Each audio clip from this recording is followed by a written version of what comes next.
नमस्कार, मैं डॉक्टर कंचन भारत होम्योपैथी में आप सभी का स्वागत करती हूँ। आज मैं अपने एक पेशेंट से मिलाने जा रही हूँ जिनको ब्रोंकाइटिस था काफ़ी लंबे समय से। 5 सालों से वो सफ़र कर रहे हैं ब्रोंकाइटिस को लेके। उन्होंने कई जगह मेडिसिन ली हैं, उन्होंने एलोपैथी भी खाया है, उन्होंने होम्योपैथी भी खाया है, लेकिन फिर भी उनको कोई रिज़ल्ट नहीं मिल रहा था। जब से वो हमारे भारत होम्योपैथी में ट्रीटमेंट स्टार्ट किया है और मुझे उनको ट्रीटमेंट देते हुए एटलीस्ट 2 से ढाई महीने हो गए हैं, अब उनकी कंडीशन जो है पहले से काफ़ी हद तक ठीक है। एटलीस्ट वो 80 to 90% तक वो क्योर हो चुके हैं। 10% अभी भी उनका रहता है, वो भी ट्रीटमेंट के दौरान वो भी ठीक हो जाएंगे। तो बाकी उनका सफ़र कैसा रहा हमारे भारत होम्योपैथी में, तो चलिए मैं आपको उनसे डायरेक्ट मिलवाती हूँ, जिनका नाम विशाल है। जी विशाल, नमस्कार। नमस्कार मैम। कैसे हो अभी आप? मैम अभी मैं फ़िलहाल बहुत अच्छा फील कर रहा हूँ। जी हाँ। तो विशाल, आप कहाँ से आए हैं जब आप फर्स्ट टाइम हमारे पास आए थे? मैम मैं दिल्ली से आया हूँ। जी, आपकी उम्र अभी कितनी है? मैम अभी मेरी उम्र है 23 साल। और आप काम क्या करते हैं? मैम मैं अभी फ़िलहाल कॉलेज स्टूडेंट हूँ। कॉलेज स्टूडेंट हाँ हैं। जी। जी विशाल, जब आप हमारे पास आए थे, हाँ जी ठीक है, मैम। 2.5 महीने पहले, ठीक है, तो आप समय कॉलेज भी जाते थे, तो हाँ आपको जी। क्या, जब आपकी प्रॉब्लम बढ़ जाती थी तो क्या उस समय आप कॉलेज जा पाते थे? मैम एक्चुअली इसकी स्टार्टिंग हुई जब मैंने कॉलेज में एडमिशन लिया था जब, जी। तो मेरे कफ जमने लग गया था गले में, मेरे को खांसी जुकाम हुए थोड़े बहुत। तो फिर मैं डॉक्टर के पास गया, मैंने वहाँ से दवाई ली, उन्होंने मेरे को एक एलर्जी की दवाई दी, वो मैंने कुछ दिन खाई तो थोड़ा आराम हुआ। फिर ये दोबारा प्रॉब्लम बनने लगी। फिर उसके बाद मैं होम्योपैथिक डॉक्टर के पास भी गया वहाँ पे, फिर मैंने वहाँ से दवाई ली। कुछ टाइम मैंने 5-6 महीने वहाँ से दवाई ली तो आराम रहा। फिर ये दिक्कत मुझे दोबारा बनने लगी। जी विशाल, जैसे अभी आपने बताया कि आपने हर जगह से मेडिसिन ली, होम्योपैथी भी लिया, एलोपैथी भी हाँ लिया, जी। तो आपको प्रॉब्लम्स क्या क्या आ रही थी? सिम्टम्स क्या क्या आपको नज़र आ रहे थे आपके बॉडी में? मैम एक्चुअली मेरे साथ ऐसा हो रहा था कि मतलब मैं बोलता था ना जैसे, तो बोलते बोलते एकदम गले में खराश आ जाती थी, बलगम जम जाता था और सांस फूलने लग जाती थी। तो और छाती में एकदम मेरे आवाज़ आने लगी थी, बहुत सी दिक्कतें हो रही थी, जिसकी वजह से मुझे लग रहा था कि पता नहीं क्या हो रहा है ऐसा, जो मतलब बोलने में भी दिक्कत आ रही है और बार बार कुछ कर रहा हूँ, जा रहा हूँ इधर उधर कहीं तो सांस फूल रही है। उसके बाद फिर मैंने चेकअप कराया तो मेरे को पता चला कि मेरे ये बीमारी है। उसके बाद फिर मैंने आपका नाम सुना था कहीं से, यूट्यूब पे मैंने देखा था, तो फिर मैं आपके पास आया। और उसके बाद मैंने जब आपने यहाँ आके ट्रीटमेंट कराया तो अब मैं बहुत अच्छा फील कर रहा हूँ 2-3 महीने से। और अब मेरी प्रॉब्लम 90% तक बहुत कम हो चुकी है। अब मुझे इतनी दिक्कतें नहीं होती आने जाने में, और वैसे मेरे बलगम भी कम बनता है गले में, और बोलने में भी मैं अच्छा फील करता हूँ। जी, तो अब आपको जैसे अब बात करते हैं हाँ तो जी। क्या बलगम अब आपके मुंह में तो नहीं आता? नहीं मैम अब नहीं आता। जी, सांस तो नहीं फूलता अब नहीं आपका? मैम अब मेरे सांस भी नहीं फूलता। जैसे आपने मुझे बताया था हाँ जब आप जी। मेरे पास फर्स्ट टाइम आए थे, हाँ तो जी। आपने बोला था कि आपके गले में बलगम गिरता है हाँ जी। पीछे के साइड, हाँ जी। तो क्या अब ऐसी फीलिंग तो नहीं आ रही है? नहीं मैम अब मैं अच्छा फील करता हूँ। अब आपके यहाँ से जब से मैंने इलाज करवाया है और तब से मेरी दवाई चल रही है, तब से बहुत आराम हुआ है, और अब गले में बलगम बिल्कुल नहीं बनता। जी। हाँ जी। और ना मुझे बोलने में दिक्कत आती है।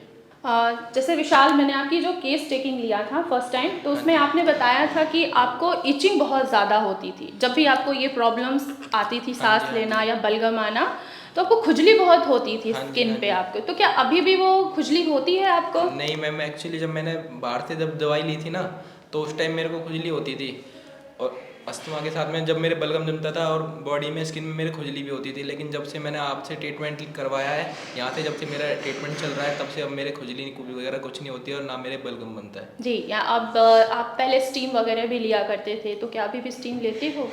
नहीं मैम अब मेरे को स्टीम की ज़रूरत नहीं पड़ती। जी, तो हमने आपको ट्रीटमेंट के दौरान कुछ डाइट प्लान्स बताए थे हाँ कि जी। आपको हाँ क्या जी। चीज़ें खानी है, क्या चीज़ें हाँ नहीं जी खानी है। मैम जो आपने डाइट बताई थी मैं उस डाइट को प्रॉपर फॉलो कर रहा हूँ, और अब मेरे को कोई भी प्रॉब्लम नहीं आ रही है। ठीक है, मैंने आपको डाइट में दूध मना कर दिया था हाँ लेने के जी। लिए, कुछ पनीर हो गए, हाँ जैसे जी। डेयरी हाँ जी। प्रोडक्ट मैंने आपको मना किया ये था, सब तो क्या मैम। आप धीरे धीरे स्टार्ट किया मेरे कहने पे आपने? मैंने आपको नेक्स्ट पिछले मंथ में मैंने आपको हाँ जी। बोला हाँ था जी। कि आप दोबारा से पनीर और दही लेना स्टार्ट कर हाँ जी दीजिए। मैम वो मैंने स्टार्ट कर दिया है। तो अब आपको कोई कंप्लेंट्स तो नहीं आ रही है नहीं दोबारा मैम से? अब मैम मैं ऐसी मेरे को कोई दिक्कत नहीं है। जी, फॉलो अप डॉक्टर्स के कांटेक्ट में रहते थे आप? हाँ जी मैम। और उनके जैसे हर हफ्ते हमारे फॉलो अप हाँ डॉक्टर्स मैम आपको कॉल किया आपके यहाँ करते से थे? हफ्ते कॉल भी आता था डॉक्टर का, वो मेरे से पूछते भी थे, और ट्रीटमेंट भी बारे में भी पूछा करते थे कि कैसा चल रहा है आपको, कैसी आपको दवाई या रूटीन के बारे में पूछते थे, वो सब मैं उनको बताता था।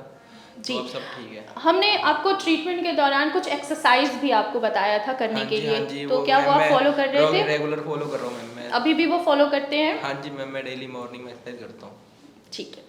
देखिए क्या है कि विशाल जी, आपकी प्रॉब्लम कहाँ से स्टार्ट हुई? जैसे कि आपने हल्की सी सर्दी जुकाम हाँ जी, हाँ हुआ जी। आपको, आपने लोकल मेडिसिन्स ले ली, हाँ जैसे जी मैम। उन्होंने एलर्जी मेडिसिन्स ले ली, हाँ जी। लेवोसिट्राजिन हो गया। ये सारी प्रॉब्लम्स क्या करती है, हमारे एयरवेज को वहाँ पे स्वेल कर देती हैं। इतना ज़्यादा इन्फेक्शन हो जाता है धीरे धीरे कि पेशेंट यस को यस। कुछ भी नहीं पता चलता है।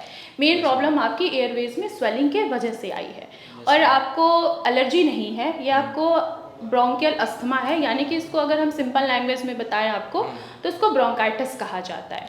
ठीक है, जो कि अब आप बिल्कुल 90% तक क्योर हो चुके हैं। हाँ जी मैम। ठीक है, अब आपको 1-2 महीने की और ट्रीटमेंट आपकी कंटिन्यूस चलेगी, उसके बाद आप बिल्कुल अच्छे तरीके से ठीक हो जाएंगे।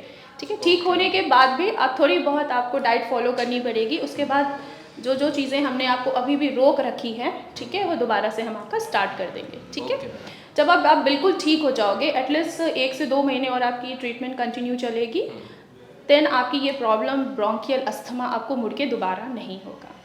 ठीक है, ओके मैम। आप लोगों ने देखा कि विशाल बिल्कुल अब ठीक हो चुके हैं, एटलीस्ट थोड़ा सा रह गया है, उनमें थोड़ी सी कंप्लेन रहती है अभी भी, वो भी क्योर हो जाएगा। अभी हमारी ट्रीटमेंट अभी इनका अभी कंटिन्यूस ही चलेगा 1 से 2 मंथ, उसके बाद इनको ब्रोंकियल अस्थमा मुड़ के दोबारा नहीं होगा। तो मैं आप लोगों से यही कहना चाहती हूँ कि ट्रीटमेंट के साथ साथ अगर आप डाइट भी फॉलो करते हैं तो ब्रोंकियल अस्थमा बिल्कुल ठीक हो सकता है। विशाल जी ठीक हो सकते हैं तो आप लोग भी ठीक हो सकते हैं। अब ट्रीटमेंट जो होता है वो बॉडी टू बॉडी वेरिएशन करता है। अब जैसे विशाल जी ठीक हुए हैं, आप लोग भी ठीक हो सकते हैं। डाइट फॉलो करिए, और साथ साथ ट्रीटमेंट के दौरान डाइट भी फॉलो करना बहुत ज़्यादा इम्पॉर्टेंट होता है। तो मैं आप लोगों से यही कहना चाहूँगी कि जो भी ब्रोंकियल अस्थमा से सफ़र कर रहे हैं या किसी भी प्रॉब्लम से सफ़र कर रहे हैं, तो भारत होम्योपैथी में आके वो अपना ट्रीटमेंट स्टार्ट कर सकते हैं। हमारे मेडिकल टीम है, आप उनसे डायरेक्ट कांटेक्ट कर सकते हैं। हमारे यहाँ से ऑनलाइन ट्रीटमेंट भी प्रोवाइड किया जाता है।